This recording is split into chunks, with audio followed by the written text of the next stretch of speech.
for me, coming in and getting the blood tests was the best part because I knew we were getting close. And the closer you get, the more exciting. And then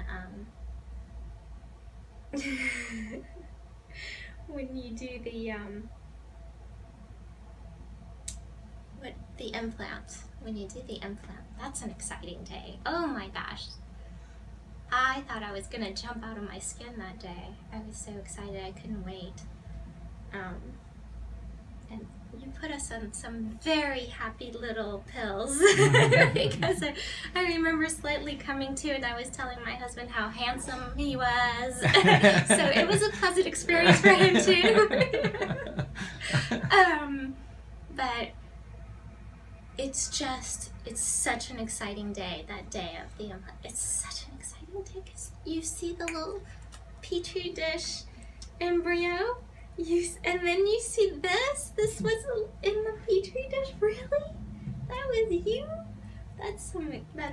It's phenomenal. It's incredible, and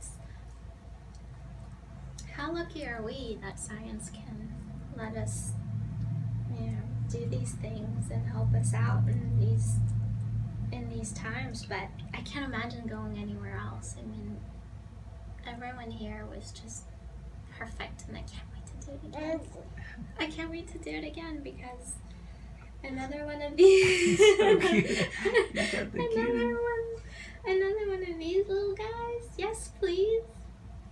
And again, I know that everyone here is going to be excited for me. I know that everyone here will support me, will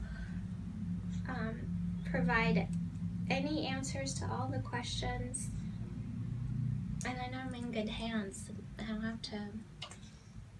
don't have to second guess. I know that, for example, one of the things that I heard amongst my friends is doctors who want to implant 2. Like, let's do 2. That was never the case here. It was like, Marie, go with 1. Let's just do. And I knew when you said that, I was like, I know everything's gonna be good here because I had a lot of trust and faith in you when it worked out. And so I can't imagine going anywhere else. I'm so glad you're here. That's very nice. It's true. It's really true. Well, thank you so much. You have the cutest little baby. Thank you. He's got such a smile. I hate to have that nummy in his mouth because he has a smile. Look at that smile.